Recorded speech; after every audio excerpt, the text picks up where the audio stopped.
Josh Brown, would you like some more Star Wars? People keep trying to feed me Star Wars. Well, good, because over again, my friend. there's a lot of Star Wars coming. So this is a story. Actually, no, first I'll say our names. I'm Scott Tailford, you're Josh Brown. Hello, Scott Tailford. On WhatCulture Gaming.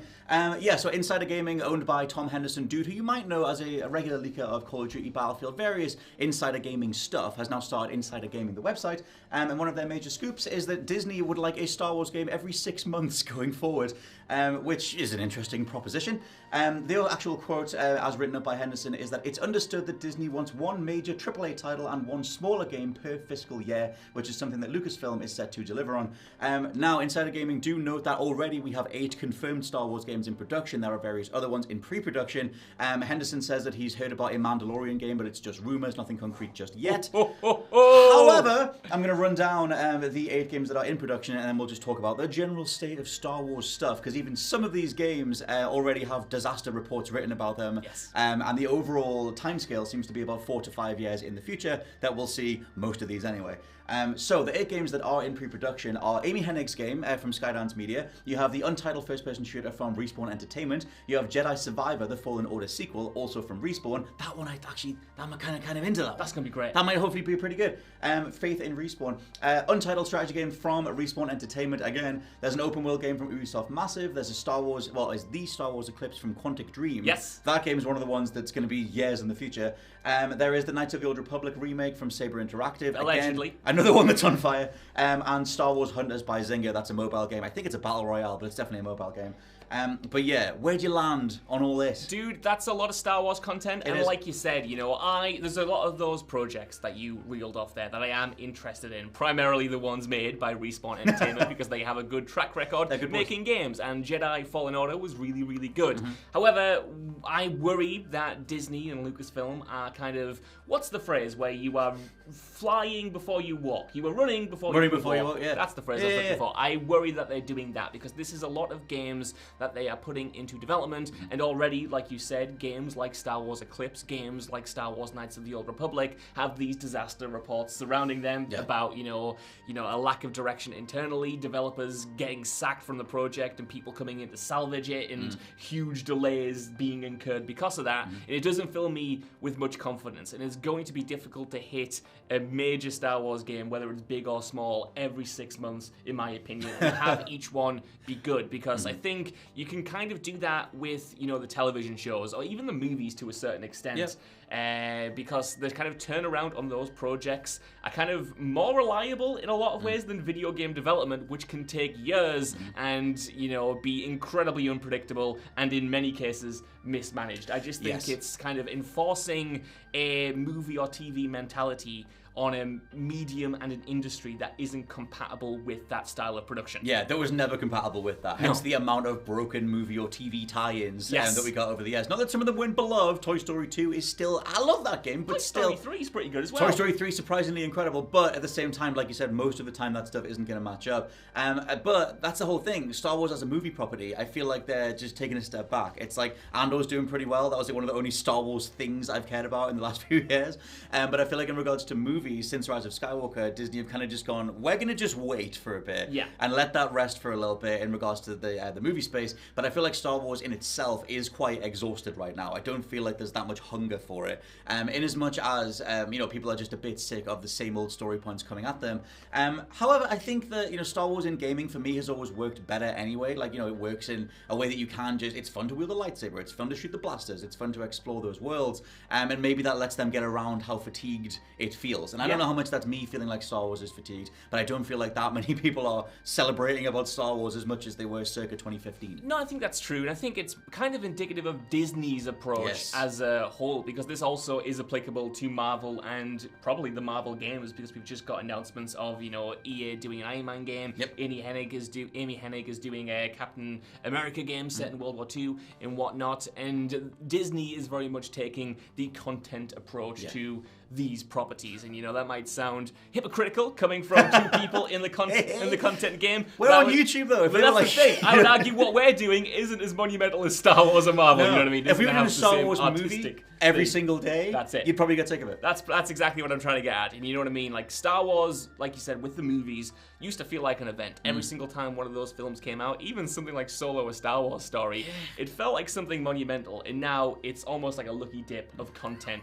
We're gonna throw you all of this stuff. We're gonna throw you this massive Star Wars and Marvel buffet, and you can kind of pick what you want. And it seems like you can bob for content, toys for bob for content. Good. And it seems like they're doing this exact thing with this slate of video games, where you'll have something every 6 months. If you want to dip into it, then go ahead. I think that's the thing. It's like, you just want a menagerie of Star Wars stuff, and they hope that they just fling enough of it at a wall and hope that some stuff sticks. Like you said, I miss it being an event. Star Wars used to be a huge, big deal. And if you grew up with the Star Wars IP, they predate us on this planet. But I remember the prequels. That was a huge deal. When the original sequel trilogy was being announced, it was a huge deal. All the rollouts of those movies were huge deals. Even if you didn't come down positively on the trilogy overall or whatever, it was still a big talking point. I feel like now, and it's kind of the same thing, you mentioned the MCU before. The MCU and Star Wars are in the same bracket for me, where they just kind of feel like the Disneyfication of it is just running it into the ground. Where there's a new TV show you didn't even realize you'd missed 3 episodes in, or whatever it is.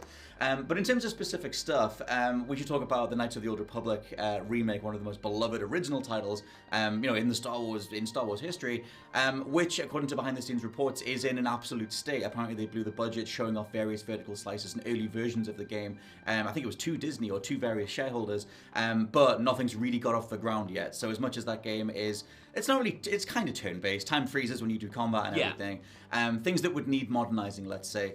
They haven't really nailed that side of it down yet. So even the idea of, well, at least we've got Knights of the Old Republic, not for a good long while. Not for a good long while. In fact, I think the report said that 2025 was the best case scenario for that game. PS6 by then. Yeah, I know, man. In Star Wars Eclipse, seems like it's even further along. So it's all well and good having these games announced right now and kind of having them on the slate, but it doesn't feel like this initiative is even going to kick in for a long time. And I kind of feel hypocritical in myself, because I remember when EA was butchering the Star Wars license, and one of the big kind of criticisms that we had about that franchise at the time was, how have they only made 2 games in like 5 years? How have they cancelled as many games as they have released? But now I almost feel like we're in the exact opposite. We're going in the exact opposite direction, where we have too many games, and there's going to be a happy medium somewhere. Because I look at Respawn's slate, like you just read off there. They've got 3 Star Wars games in development on top of Apex Legends, and on top of Vince Zampella overseeing the Battlefield franchise, and they are an incredible developer, and I have faith in them. But do I want Respawn, a team as great as Respawn, only stretch that thin and primarily making Star Wars games when they could be making their own IP, when they could be doing Titanfall 3? And that's kind of what I worry about. It takes a lot of resources to make a AAA game, and that goes double for a licensed title like this. And do we want the industry as a whole to only focus on Marvel and Star Wars and the big IPs, when gaming is arguably the last hub of creativity and new IP in the media industry right now? Like, you look at Disney, pumping out these movies and TV shows, and it's all familiar products, it's all familiar IP. You look at gaming, and for as bad as gaming can be, you're still getting new stuff. You're still getting, The Last of Us's. You're still getting even Watch Dogs's, which might not have Rise of the Ronin, but it's something new. It's something worth talking about. I think overall as well, you're mentioning, I'm thinking about the time difference, like you said. A few years ago we were all like, oh my god, I can't believe EA have done a couple of Battlefronts and very little else. There was a few mobile games, but it was absolutely nothing. Why are they not using this IP more? And you could directly compare it with the Star Wars output of the 2000s, including the likes of Knights of the Old Republic. The thing that's different though is that I feel like Star Wars as an entity is just, because it's exhausted in TV and in film, it doesn't leave that much headspace, mind space, conversational space for it to work in gaming. Like, the reason that we wanted those games was to fill the gaps that we didn't have by the TV shows across the 2010s, and the fact that we only had one big event movie every year or so. I felt like games could have slotted in there. Like, I would have killed for a Force Awakens tie-in game. That was back when I bought the Lego game to just play something Force Awakens-y back then, and I feel like there's a lot more that they could have capitalized on in that time period. But right now, as my Mac does stuff, it's fine. It's freaking out, Star Wars stuff. I feel like right now there's not any ongoing storylines or ongoing, things to plug into. Like, like in a way that can work as one of their biggest strengths. Star Wars Eclipse from Quantic Dream, if they get that right, assumedly could be a Quantic Dream style Star Wars game that would have to have new characters and new storylines and everything. But it's not like we're looking at stuff on our screen and going like, I can't wait to get back into that universe. It feels tired. Like, we know Jedis and Sith and blasters and Order 66 and whatever, like, you know, all those things. The new trilogy didn't give us anything. Like, the prequel trilogy gave us plenty to dive into, and it's still a very enjoyable sandbox to dive into. I'm not as down on it in that way. I keep doing like these finger guns, and I'm not sure entirely why. Still got Better Call Saul in the brain, I suppose. I'm not as down on it as you are in that regard. I do think that tired, to be honest, Disney and, you know, all of their different Star Wars projects could make Star Wars just an IP of iconography. Just give you blasters, just give you the things that you know, and try to, you know, get some kind of endorphin rush from you. Just in a Pavlovian response to this. But what I hope is that the video games have always been like a really creatively rich source of Star Wars kind of stories and lore. Even if the games themselves might not have always been that mechanically sound, we still got interesting characters, we still got interesting stories, we got entirely different time periods in Knights of the Old Republic. So hopefully they aren't just tethered to kind of that in between episode 6 and 7 space, or that in between episode 3 and 4 space that we see so much, and they can do something new, they can do something fresh, and give us fresh experiences, not just from a story perspective, but also from a mechanical perspective, whether we're getting these strategy games, whether we're getting these Quantic Dream narrative games, you know what I mean? Yeah, man, that time period as well between episodes 3 and 4, like I said, Andor's doing pretty well because it's set directly then. It's set just before Rogue One. And it almost feels like in the new sort of conversation around Star Wars, that is Star Wars now. It's that time period before the end of all the high-tech stuff from the prequels and before all the more dusty, sand-ridden stuff came in from the original movies. And you just set things there because there's some of the most interesting conversations can happen there. But yeah, I feel like overall Star Wars is in a state where it does need some revitalizing element, where it's one big movie that we all talk about, or a TV show that manages to capture the attention of everybody, or whatever.